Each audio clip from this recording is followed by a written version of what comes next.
Hello students, here today lecture of history. The abolition of slavery. Students, one of the most revolutionary social reform of the Jacobin regime, the abolition of slavery in the French colonies.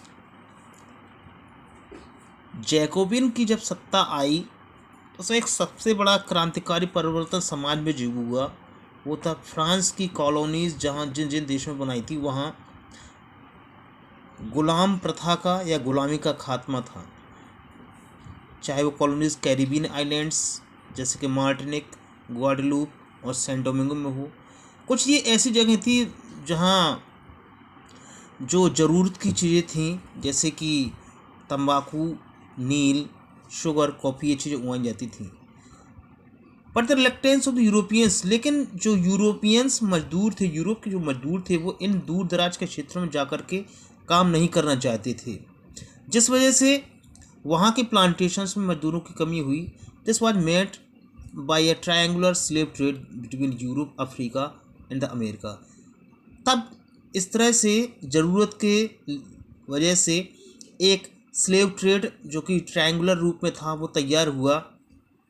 Slave trade began in the 17th century, 17वीं शताब्दी में शुरुआत हुई गुलामों के बिकने की, खरीद फरोख्त की, जिसमें कुछ व्यापारी जो फ्रांस के बोर्डॉक्स और नांट्स जैसे बंदरगाहों से अफ्रीका जाया करते थे और वहाँ से वहाँ के जो लोकल मुखिया या चीफ हुआ करते थे उनसे उनको ख़रीदते थे और उनको जहाज़ों में भर करके लगभग 3 महीने लंबी यात्रा शुरू होती थी और तब कहीं जाकर वो अटलांटिक ओशियन को पार करके कैरिबियन आइलैंड्स में इन प्लांटेशंस तक पहुँचते थे। Where they were sold to plantation worker, वहाँ फिर वो प्लांटेशन वर्कर्स को बेच दिए जाते थे। और इस तरह से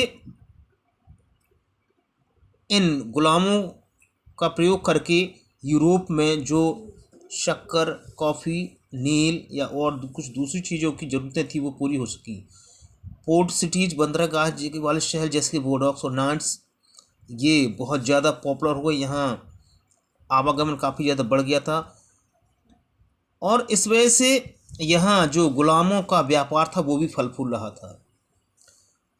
थ्रू आउट द 18th, पूरे 18th सेंचुरी में कुछ ही ऐसे लोग थे जो इस प्रथा को बुरा मानते थे। कई बार फ्रांस की नेशनल असेंबली में लंबी बहस हुई इसको ख़त्म करने के बारे में, गुलाम प्रथा को ख़त्म करने के बारे में, जहाँ भी फ्रांस की कॉलोनीज़ थीं, लेकिन कोई एक कानून नहीं बन सका क्योंकि जो सत्ता में जो लोग थे उनको जो धनी बिजनेसमैन थे, रईस लोग थे, उनका सपोर्ट प्राप्त था, उनका सपोर्ट, इसलिए वो सोचते थे कि अगर हमने इनका सपोर्ट खो दिया तो हमारी सत्ता चली जाएगी। और वो बिजनेसमैन इसी स्लेव ट्रेड पर ही डिपेंड थे, उनकी इनकम इसी से होती थी।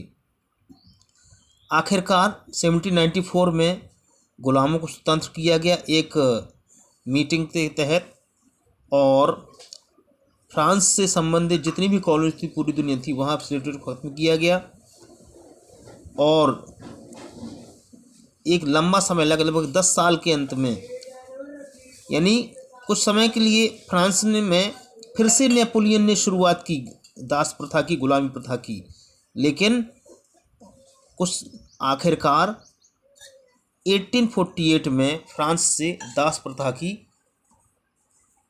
समाप्त हुई और गुलामों का व्यापार खत्म हुआ। फिगर 40 में देखिए आप, इसमें दिखाया गया 1794 दिखाया जा रहा है, इसमें गुलामों को छोड़ा जा रहा है। The tricolour banner of top carries the slogan, जो ऊपर ये है इसमें लिखा है द राइट्स ऑफ मैन, इंसानी अधिकार। द इंस्क्रिप्शन बिलो रीड्स, और नीचे जो है उसमें लिखा गया है द फ्रीडम ऑफ द अनफ्री, यानी जो लोग स्वतंत्र नहीं थी उनकी स्वतंत्रता, यानी कि गुलामों को छोड़ा जा रहा है। A French woman prepares a civilize American और African Indian slave by giving them European clothes to wear, और यहाँ एक यूरोपियन महिला है जो इन अफ्रीकन अमेरिकन लोगों को, गुलामों को यूरोपियन कपड़े पहनाकर उनको सभ्य बनाना चाहती है, इसमें ये दर्शाया गया है।